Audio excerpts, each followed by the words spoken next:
I will be telling you what First Lady Margaret Kenyatta thinks about HIV and her efforts to combat this scourge. Also, a security meeting which is currently going on in Nairobi. We have all the details later on this bulletin. I'm Edith Kimani. And I'm Boni Tunya. 30 minutes of the most exciting news coverage starts now.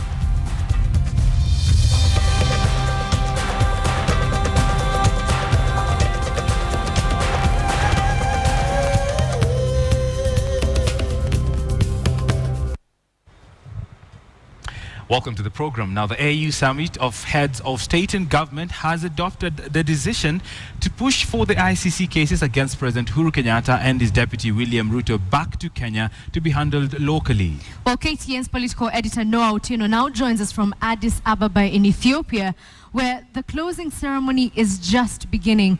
Noah, what's the latest?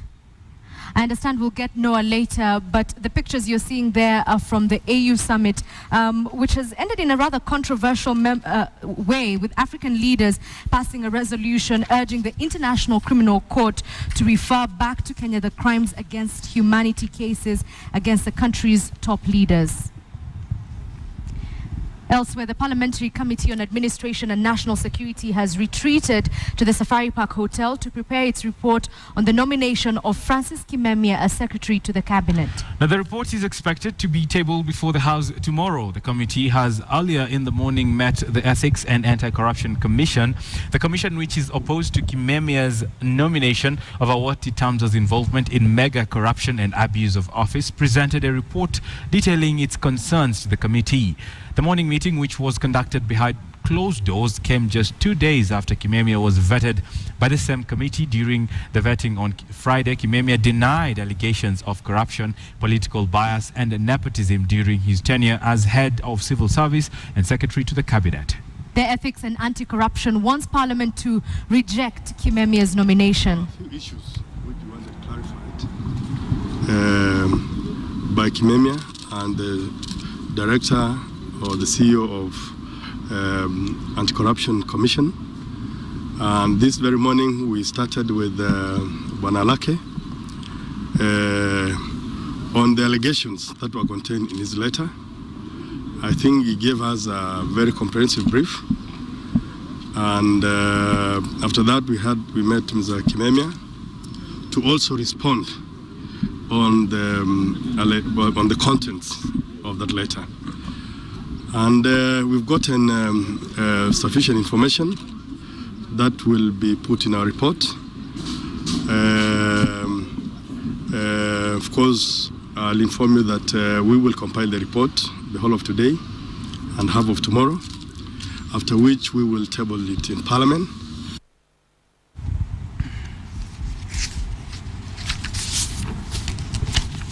To matters of national security now, and top security officials led by Inspector General of Police David Kimayo are holed up in a closed-door meeting to discuss the security situation in the northeastern region of the country. Now, this meeting follows a string of attacks in the region, and the most recent attack saw 6 people, including 2 police officers, killed during an attack on 2 police posts by suspected Al-Shabaab terrorists. 6 APs have also been reported missing after a 5-hour gang battle with a heavily armed militiamen.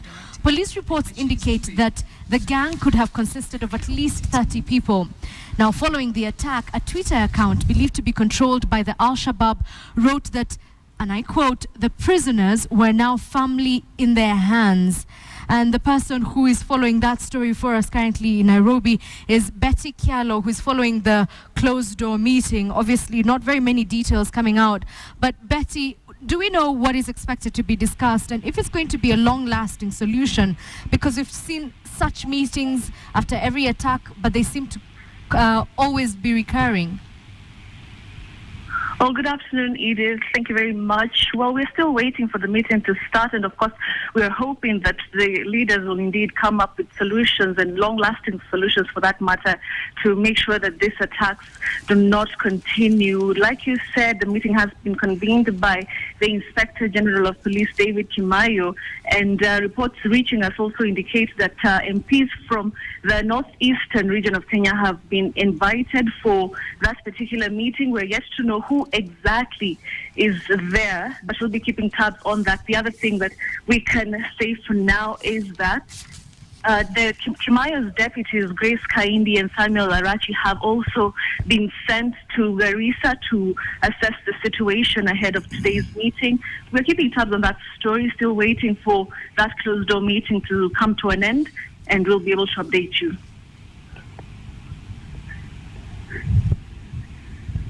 Right, thank you very much, Betty Kialo. She's coming to us from Harambee House following that security meeting, and will divulge details as soon as they are availed to her. Remember, this comes after the recent attacks in Liboi that saw 6 people killed, including 2 police officers and a school teacher, also a Red Cross official. The Commission on Administrative Justice has noted with concern the use of state resources in the March 4th general election. While releasing its election monitoring report today, the Commission implicated Jubilee, CORD, and even Eagle coalitions for misuse of public vehicles. The report also highlights the use of over 25 million shillings in congratulatory messages and advertisements in honor of the elected president and vice president by 70 public institutions. Now, the Commission wants the Director of Public Prosecutions to take action against public officers responsible for facilitating misuse of state resources. What we did, I will now hand you 47 monitors, field monitors in each of the 47 counties who used the method of observation. They also took photographs in the political rallies of all the 4 political coalitions, namely CORD, Jubilee, Amani, and Eagle Alliance. The essence of our finding was that the election process was affected by what we have called avoidable administrative and logistical irregularities. And we have made a raft of recommendations. That's fine. It's fine. I speak while looking at you. Yeah. Okay. Congratulatory messages and advertisements. That's what the CAJ is alleging the government has been doing. And Bonnie Tunya has a guest in studio who is going to continue on with this discussion and give you more details on that. Tunya. Right, many thanks, Edith. I'm now joined by Linda Chell, who's the Director for Advocacy at the CAJ. And this is just an audit of the just concluded general election 2013, of which, Linda, you've come up with very interesting figures. We're talking about 26 million used for congratulatory messages, state resources. First things first, what is the significant and what would be the outcome of this kind of a report coming now? Thank you very much, Tunya. We have made recommendations to several institutions. First, we've made recommendations to the Auditor General to conduct investigations, further investigations, a follow-up to our report, and verify some of these figures that we've received, because what we've received is on the lower end. What we've given is on the lower end. But what we are recommending to the Auditor General is to conduct further investigations to ascertain the amounts that were used in the congratulatory messages, and then within their mandate to take the appropriate action. Right. When you talk about state resources, of course, we know one of the contenders, Raila Odinga, was the incumbent, then being the Prime Minister. Uhuru Kenyatta was not per se in government. When we talk about state resources use, what exactly are we talking about? Does this include ministers then, or what exactly are we talking about here? Okay, our monitoring process focused on 3 key issues. We focused on the use of government vehicles. We also focused on the use of police choppers and so military cut aircraft. Across, whether it is a yes, PS, an MP. It doesn't really matter. Any public officer that misused state resources, we focused on them. It also focused on the use of offices, for example, like government premises to conduct meetings. We also focused on partisan involvement of government officials in the electoral process. Yes. We haven't seen a lot of for lack of a better word, complaint coming from other forms of malpractices other than this coming from your report. We're talking about cheating and corruption and threats to people engaged in elections. Where do those fall? We also did our monitoring process was structured in 3 different stages. The first one was the pre-election monitoring, which focused on the nomination exercise, on how it was conducted and all that. And the misuse of state resources also was fell in that stage of the pre-election period. We also had the elections observations themselves, where now we were looking at the conduct of elections, like, for example, how public officials conducted themselves, bribery, Correct. if at all there was any during the elections process, which also was focused on during the pre-election period. And the post-election period focused on the congratulatory messages. So yes, we did focus on other things apart from state resources. We focused on generally how the elections were conducted, how officials conducted themselves, whether there were any malpractices in the process, and we have detailed all this in our reports. Linda, there are people who feel that this is a little too late. I mean, who gets to pay? For example, some of these people lost elections. Who gets to pay? Who gets to pay? Our mandate is to focus on to focus on proper conduct of state officials. Right. So the current office holders or the people who are in the office at that time then will have to be held accountable. We know very well that regardless of the fact that the ministries have changed, I mean, like in terms of names and in terms of the office holders, that is going to change. But we are convinced that the accounting officers at the time when the monitoring process was going on should be held to account. All right. Yes, and Many we've made recommendations also to the DPP to prosecute public officials at that time. So we're going to see a follow-up of these cases and this matter in court and elsewhere. Once we've made recommendations, we expect that the institutions that we've made recommendations to would take them up, and then they would follow up within their mandate on what it is that is supposed to be done to ensure that state resources are not misused. I have to squeeze it in 15 seconds or less, Linda. Yes. We've seen a lot of reports coming out, TJRC, a lot of recommendations, and you've also added recommendations to this. Is there any other way of sorting out this other than the usual write a report, present recommendations, and wait for it to gather dust? We expect that the institutions, for us, we are going to follow up with the institutions that we've made recommendations to.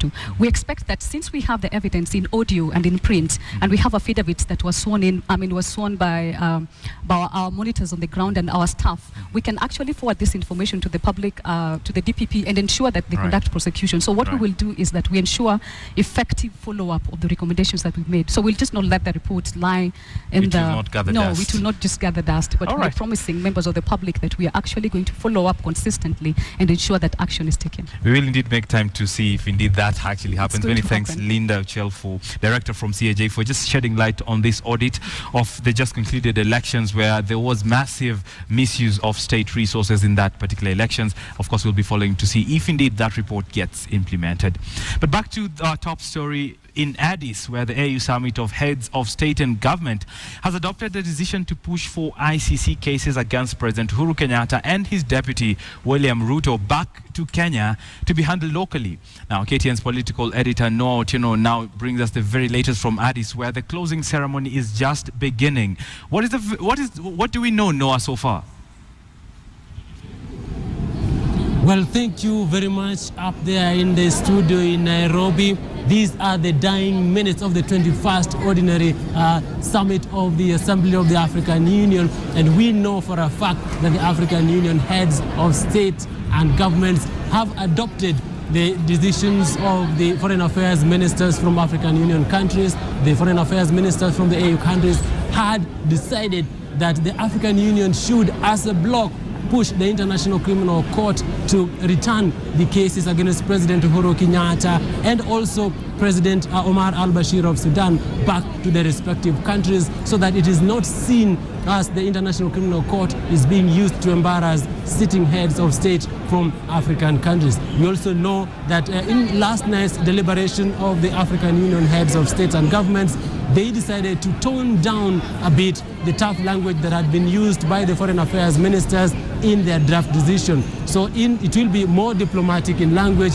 but the stand is the same, that the African Union wants the ICC cases against Uhuru, against Sudan's President Omar al-Bashir, against Kenyan Deputy President William Ruto, brought back to the African continent. But barring that, if that does not happen, we know that the African Union heads of state and government are prepared, and the African Union Commission is prepared to push or to use leverage against the international community to make them see sense in keeping the African continent as part of the Rome Statute, because that had also come up last night, that if the AU does not succeed in this push to have the ICC cases returned back to the African continent, then they might arm twist the international community by threatening to pull out of the Rome Statute. The African Union chairperson, Dr. Nkosazana Dlamini-Zuma, will be addressing us, will be giving us the final communique of the African Union summit resolutions in this hall within the next few minutes, and later on this evening I will be bringing you an incisive report, a complete report of what this 21st Ordinary Summit of the Assembly has been all about. Remember, it wasn't just about the ICC cases. There were many other issues spoken about in this summit, and that I will be bringing you after the communique has been given to us. For now, back to you in Nairobi. Well, thank you very much, Noah Otieno. Remember, he is coming to us from the Ethiopian capital of Addis Ababa, opening a can of worms through the resolution the AU seems to have done. But remember that Botswana is the only country of the 54 AU states who voted against that resolution to have the ICC cases brought back to their local countries.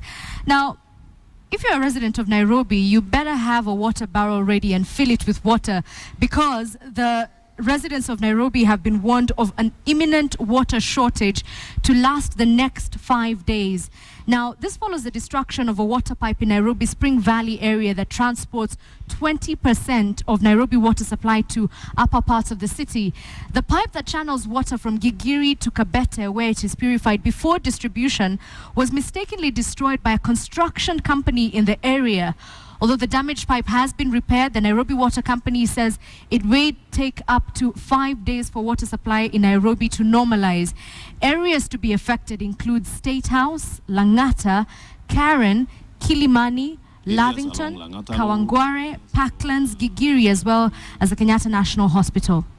Naivasha Road, the whole Parklands, Westlands, the rust block which was affected.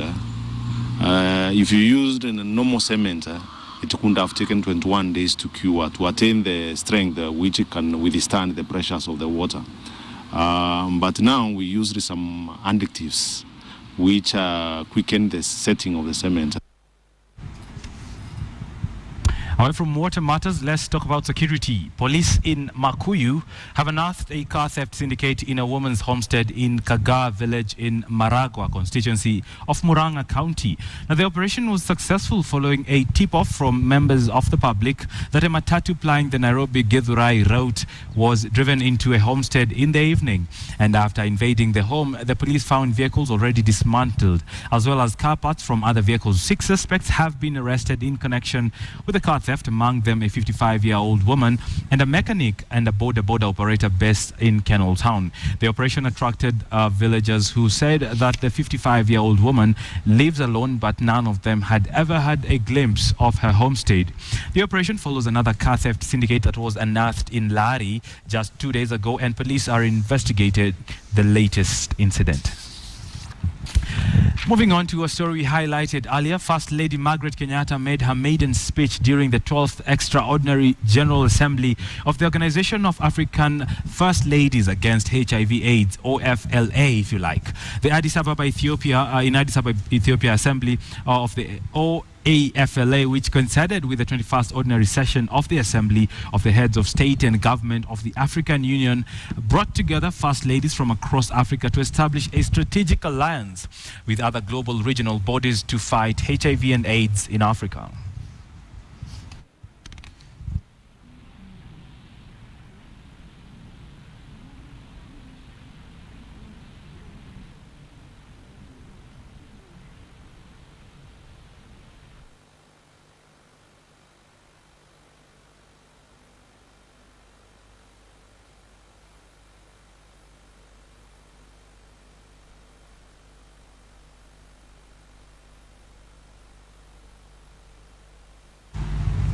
Well, at least Kenya is well represented as far as First Ladies goes. But meanwhile, do you have water in your place? Well, seeing as I live in Nairobi, yes. Well, we did list all the areas in Nairobi, so yeah, just the curious. affected areas, and unfortunately I fall there, so maybe I should be borrowing a barrel from you later. Well. Okay, well, we have to go for a commercial break, but remember to log on to the #1 digital space in Kenya. That's www.standardmedia.co.ke. And while on there, you'll find the interesting story of how a British man suspected to be the killer of a soldier in London might have been held in Kenya back in 2010. All that after this short break.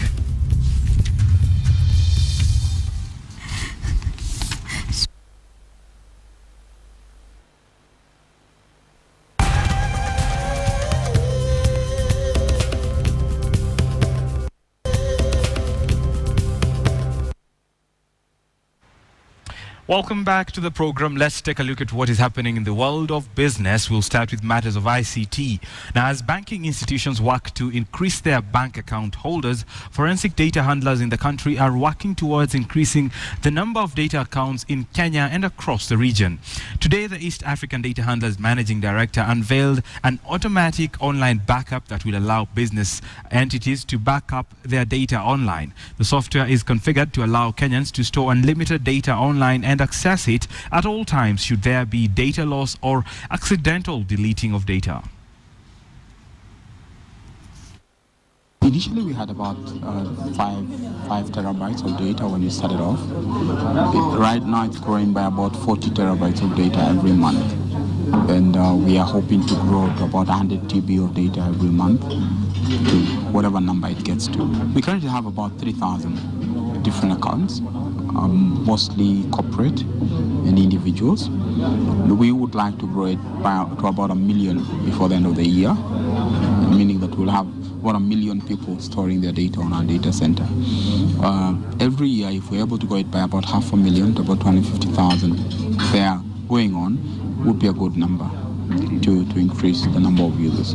And the users would now have larger and larger capacity, because the issue is not about the users, the issue will be the increase of the capacity over the time.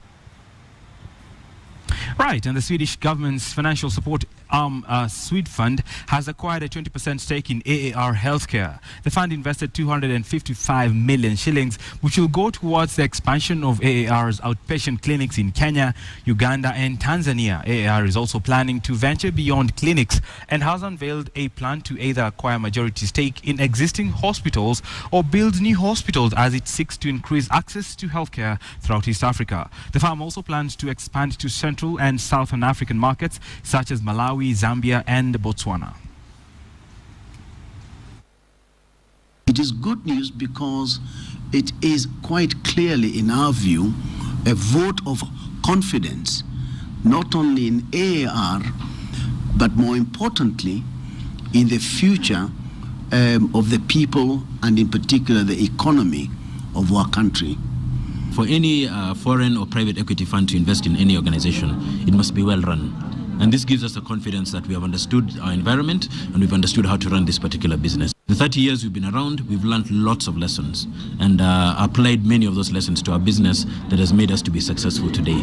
Also, being well run means that we're sustainable, meaning that we're able to generate a return for any shareholder that is within our shareholder register and makes us attractive.